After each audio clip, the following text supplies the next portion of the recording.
Hello everyone, welcome back to error 119। I hope आपने कल installation video देख के अपने लैपटॉप में सी कंपाइलर इंस्टॉल कर लिया होगा and now we are ready to code. But coding से पहले हमारे पास सी की कुछ प्री रिक्विजिट नॉलेज होनी चाहिए। So in lecture 1 we are going to cover all that. So this lecture is basics and history of C language. So, to start with, C language was created by Dennis Ritchie in the Bell Laboratories in 1972. So, जैसा आप लोग जानते भी होंगे कि C language को Dennis Ritchie ने bell laboratories में बनाया था। बेल लैबोरेटरीज नोकिया की एक लैबोरेटरी है अमेरिका में, और ये 1972 में बनी थी। ये language BCPL which is basic combined programming language and B language in दोनों का सक्सेसर है। आप इसको रिलेट भी कर सकते हैं कि B लैंग्वेज और B लैंग्वेज का successor C language. The most popular और ऑफिशियल वर्जन जो इस लैंग्वेज का माना जाता है वो ANSI का है, which is American national standard institute, जिसको अडॉप्ट किया गया था 1989 में, और वो मार्केट में अवेलेबल था 1990 में। So this was all the history. Moving forward, the basic of the C language. This तो जो सी लैंग्वेज है उसको बनाया इसीलिए गया था क्योंकि हमें एक एफिशिएंट और पोर्टेबल लैंग्वेज की ज़रूरत थी। इससे पहले जितनी भी लैंग्वेजेस एग्जिस्ट करती थी वो हर सिस्टम में यूजेबल नहीं थी, और इसकी वजह से डेनिस रिची को एक ऐसी लैंग्वेज की नीड लगी जो कि हर एक कंप्यूटर और हर एक प्रोसेसर पे यूजेबल हो। सी लैंग्वेज एक हाई लेवल प्रोग्रामिंग लैंग्वेज है। इसका मतलब जो इसका कोड है वो फर्स्ट असेंबली कोड में कन्वर्ट होता है, और फिर असेंबली कोड मशीन कोड में कन्वर्ट होता है, जिसको मशीन हमारी रन कर पाती है। लेकिन हम प्रोग्रामर्स इसे एक मिडिल लेवल लैंग्वेज भी कंसिडर कर सकते हैं because of its closeness to the hardware. ये हार्डवेयर से इतना क्लोज होता है, इतना यूजेबल होता है कि हम इसे मिडिल लेवल लैंग्वेज भी कहते हैं, but officially it is a high level programming language. सबसे important point is it is a compiler based language. That is इसका जो कोड होता है वो मशीन कोड में एक सिंगल गो में ही कन्वर्ट हो जाता है। हमारा जो कन्वर्टर, जो ट्रांसलेटर है, वो एक कंपाइलर है, और वो हमारा कोड एक ही बारी में कन्वर्ट कर देता है। एक बेसिक डिफरेंस जो इन दोनों में माना जा सकता है कंपाइलर और इंटरप्रेटर में is that compiler converts the code in machine code in a single go. इसकी वजह से हमारी जितनी भी रन टाइम एरर्स होती हैं वो एग्जीक्यूशन से पहले ही रिपोर्ट हो जाती हैं। On the other hand interpreter जो होता है वो हमारा कोड को लाइन बाय लाइन कन्वर्ट करता है, जिसकी वजह से जो रन टाइम एरर होती है वो एग्जीक्यूशन के बीच में ही रिपोर्ट होती हैं। तो अगर आपका 10 लाइन का कोड है और उसके लाइन नंबर 10 में एरर है तो कंपाइलर वो एरर पहले ही बता देगा, बट इंटरप्रेटर 9 लाइन्स रन करने के बाद ही आपको वो एरर बताएगा। सी और सी प्लस प्लस प्लस जो लैंग्वेज है वो कंपाइलर्स यूज करती हैं। On the other hand Python जो लैंग्वेज है वो एक इंटरप्रेटर बेस्ड लैंग्वेज है। Moving forward, we will here discuss the structure of the code. हम लोग ये देखेंगे कि सी लैंग्वेज में एक्चुअली एक कोड लिखा कैसे जाता है, उसका बेसिक स्ट्रक्चर क्या है। तो सबसे पहले मैं यहाँ पे आपसे डिस्कस करना चाहूँगा कि हम लोग हेडर फाइल्स डालते हैं। हेडर फाइल्स आप लोग मान सकते हैं कि ये कुछ एक्स्ट्रा फाइल्स हैं जो कि हम लोग सी लैंग्वेज में अपने कोड में यूज़ करते हैं, जिसकी वजह से हमें ये डालनी पड़ती हैं अपने कोड के एकदम बिगिनिंग में। ये रिक्वायर्ड फाइल्स हैं, जैसा कि हम लोग जब कोड लिखने जाएंगे तो आप देखेंगे। हेडर फाइल्स के बाद से हमें ग्लोबल डिक्लेरेशन देना होता है। ग्लोबल डिक्लेरेशन आप कह सकते हैं कि ग्लोबल वेरिएबल्स की तरह है, और अगर आपको कोई और लैंग्वेज पता हो तो उसमें से आपको पता होगा कि ग्लोबल वेरिएबल्स वो वेरिएबल्स हैं जो आप पूरे कोड में कहीं पे भी यूज़ कर सकते हैं। इसके बाद से आप अपने कमेंट्स डाल सकते हैं। कमेंट्स जैसा कि आप जानते होंगे मल्टी लाइन कमेंट्स होते हैं, जिनको हम लोग सी लैंग्वेज में स्लैश और स्टार स्लैश के बीच में लिखते हैं, या आप मल्टीपल लाइंस में एक्सटेंड कर सकते हैं। इसके बाद से हम लोग का एक सबसे इंपॉर्टेंट फंक्शन मेन होता है, और मेन फंक्शन के अंदर हम लोग बहुत सारी चीज़ें कर सकते हैं। सबसे पहले इसमें भी कमेंट्स अलाउड हैं, और हम लोग इसमें single line comments double slash से यूज़ कर सकते हैं। इसमें एक डिक्लेरेशन पार्ट होता है जहाँ पे हम लोग और भी वेरिएबल्स डिक्लेयर कर सकते हैं। एक एग्जीक्यूटेबल पार्ट होता है जहाँ पे हम लोग अपने ऑपरेशंस सारे लिख सकते हैं, और फंक्शन कॉल भी होता है जहाँ पे हम लोग फंक्शंस को कॉल कर सकते हैं।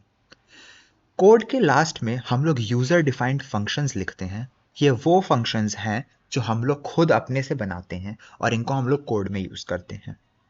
ये सारी चीज़ें हम लोग पर वीडियो आगे डिस्कस करेंगे, और सब कुछ हम लोग बहुत डिटेल में जानेंगे। So stay tune for that. इसके बाद से एक इंपॉर्टेंट पॉइंट जो है वो है सी प्रोग्रामिंग रूल्स। सो हर एक प्रोग्रामिंग लैंग्वेज की तरह सी प्रोग्रामिंग के भी कुछ रूल्स हैं जो हमें फॉलो करने पड़ते हैं। These rules are, first of all, every program must have a main function. जैसा कि हमने पिछले स्लाइड में स्ट्रक्चर डिस्कस किया, हमने उसमें देखा कि एक मेन फंक्शन होता है। So we have to note that main function is a required function in every program. हमें मेन फंक्शन बनाना होगा हर प्रोग्राम में और हमारा सारा कोड इसी में जाएगा। Second rule is C statement should be terminated with a semicolon. हमारे सारे कोड सी लैंग्वेज में एक सेमीकोलन से ही एंड होते हैं। ये आपको याद रखना है और इसे कभी नहीं भूलना है। लेकिन इसका जो एक साइड इफेक्ट होता है या एक जो एरर हम लोग करते हैं कि अननेसेसरी सेमीकोलंस हम लोग यूज करते हैं, लेकिन अननेसेसरी सेमीकोलंस सी एक एम्प्टी लाइंस की तरह ट्रीट करता है। तो एम्प्टी लाइन से हमारे कोड की लेंथ बढ़ती है, कॉम्प्लेक्सिटी बढ़ती है, तो हमें अननेसेसरी सेमीकोलंस भी नहीं लगाने होते। एक ये बहुत ही लो प्रायोरिटी का रूल है, बहुत बेसिक है कि हमें अपना कोड लोअर केस में लिखना चाहिए। हमें कैपिटल लेटर्स यूज नहीं करने चाहिए अपने केस में। इसके ऊपर हम लोग आगे और भी डिस्कस करेंगे। बट वाइट स्पेसेस का सी में कोई मतलब नहीं होता। जैसा कि बाकी लैंग्वेजेस में टैब या फिर न्यू लाइन के मतलब बदल जाते हैं, सी में इसका कोई मतलब नहीं होता है। अगर आप एक कोड सिंगल लाइन में लिखते हैं तो भी वो सी में रन करेगा, और आप मल्टीपल लाइंस में लिखते हैं तो भी वो रन करेगा। लेकिन अपने कोड को रीडेबल बनाने के लिए we should definitely use multi lines and spaces in our codes.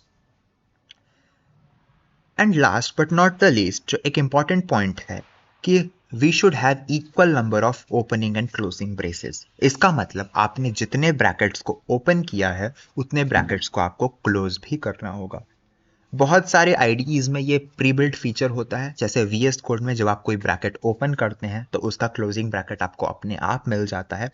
And we will see this when we start coding also. यहाँ पे मैंने ये एक डायग्राम आपको शो किया है जो कि एक कोड का एक सिंपल स्ट्रक्चर बताता है। सबसे पहले हमारे पास एक प्रोग्राम फाइल होती है, सोर्स प्रोग्राम होता है जो हमने खुद अपने एडिटर में लिखा होता है। Once we have this code, वो कोड एक प्री प्रोसेसर के पास जाता है। प्री प्रोसेसर हम लोग आगे आने वाली वीडियोस में ये बहुत अच्छे से डिस्कस करेंगे, पर आप ये मान सकते हैं कि ये हमारे कोड में जितने भी वेरिएबल्स या फिर मैक्रोज होते हैं उनको अप्लाई कर देता है। इसके बाद से हमारा कोड कंपाइल होता है, जो कि कंपाइलर करता है। Once our code is compiled, हमारे कोड में अगर कोई एरर आती है ये चेक किया जाता है। Is there any syntax error? अगर हमारे कोड में कोई एरर है तो हमारा कोड वापस हमें एडिटर में मिल जाएगा और हमें उसे वापस लिखना होगा ताकि हम उस एरर को रेक्टिफाई कर सकें और ये प्रोसेस फिर से फॉलो होगी। Once there is no error, हमारा कोड लिंकिंग प्रोसेस में चला जाता है। लिंकिंग प्रोसेस में हमारी सिस्टम लाइब्रेरीज जो हम लोग यूज करते हैं वो हमारे कोड में ऐड हो जाती हैं, जैसा कि हम लोग आगे डिस्कस करेंगे। इसके बाद से हमारे लिंकिंग प्रोसेस के बाद से हमें हमारा ऑब्जेक्ट कोड एग्जीक्यूट होता है, जिसमें हम लोग इनपुट भी डालते हैं, जो कि हम लोग टर्मिनल पे देख सकते हैं। एग्जीक्यूशन के बाद हमारे कोड में चेक होता है कि क्या इसमें लॉजिकल या डेटा एरर है। अगर इसमें कोई डेटा एरर है तो हमें दोबारा इनपुट लेना होता है, या कोई रन टाइम एरर है तो हम लोग इसको दोबारा इनपुट लेके टेस्ट कर सकते हैं। We have to note that a runtime error does not mean that we can always rectify it using inputs. दूसरी टाइप की लॉजिकल एरर्स आ सकती हैं और वो यूजुअली इनपुट से रिमूव नहीं हो सकती, तो उसके लिए हमें वापस एकदम टॉप पे जाके अपना कोड को ही चेंज करना पड़ता है। या एक और हमारे पास कंपाइल टाइम एरर आ सकती है, और इसको रेक्टिफाई करने के लिए भी हमें अपने कोड की स्टार्टिंग में जाना पड़ता है और अपना कोड दोबारा लिखना पड़ता है। Once we have followed all these steps again and no error is encountered, हमारा output आ जाता है, which is what we require. So this is the basic flow of a C program which we write in different IDEs and editors. और हम लोग हर एक step को आगे आने वाली वीडियोस में बहुत डिटेल में डिस्कस करने वाले हैं, तो please subscribe the channel to view more. Lastly, हमें सी लैंग्वेज के कुछ एडवांटेजेस भी पढ़ने चाहिए। हमें पता होना चाहिए कि हम लोग सी लैंग्वेज क्यों यूज़ कर रहे हैं और what is its advantages over other languages.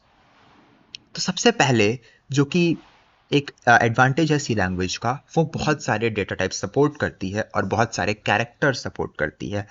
पुरानी बहुत सारी लैंग्वेजेस ये नहीं कर पाती थी, जिनकी वजह से उनकी यूजिबिलिटी काफ़ी लिमिटेड थी। इसमें हमारे पास लॉन्ग इंटीजर्स, फ्लोट्स और डबल्स होते हैं, जिनको हम लोग आगे बहुत अच्छे से डिस्कस करेंगे। सी के पास बहुत सारे ऑपरेटर्स हैं जो कि हमें याद रखने चाहिए। इतने सारे ऑपरेटर्स हम लोग आगे डिस्कस करने वाले हैं, which would be logical operators, arithmetic operators, bitwise operators, जिनकी यूजेबिलिटी हमें हमारे कोड को बहुत एक्स्ट्रा एफिशिएंट बनाने में हेल्प करती है। सब एक बहुत ही इम्पॉर्टेंट पॉइंट है कि सी सपोर्ट्स ग्राफिक्स प्रोग्रामिंग। इसका मतलब हम लोग इसमें अपने ग्राफिक्स को भी प्रोग्राम कर सकते हैं। That is why a lot of games are written in C and C plus plus languages because of their ability and their closeness to the hardware. एक इम्पॉर्टेंट पॉइंट है कि assembly code is also entered into C programs. So ये change काफ़ी बाद आया था, but it is now a very commendable change. C programs are highly portable on any type of platform. हमारा C code जो है वो किसी भी प्लेटफॉर्म पे रन कर सकता है। That is why it is highly portable and used by a lot of developers. System programs such as compiler and operating systems can be developed in C. So जैसा कि आपको पता होगा, Python which is in itself is a programming language is written in C plus plus. So C is used to write other programming languages. ये इतनी powerful language है। C language has 32 keywords and about 145 library functions. So, as you can see, we have such an immense amount of information and data available here which can be used. That is why C is such an advantageous language. C works closely with machines and matches assembly language in many ways. So जैसा कि हमने पहले भी discuss किया था, C is very close to the hardware and that is why it is also called middle level language. इसके इस closeness की वजह से ही C is still prevailing in the market and one of the major languages in the market still. So that is it for this video guys. I hope आपको knowledge मिली होगी, आप कुछ सीख पाए होंगे इस वीडियो से। हम लोग नेक्स्ट वीडियो में कैरेक्टर सेट्स, कीवर्ड्स, आइडेंटिफायर्स और डेटा टाइप्स डिस्कस करने वाले हैं। So please stay tuned for that and we will meet you in the next one. Goodbye. खत्म। Bye bye, tata, good bye.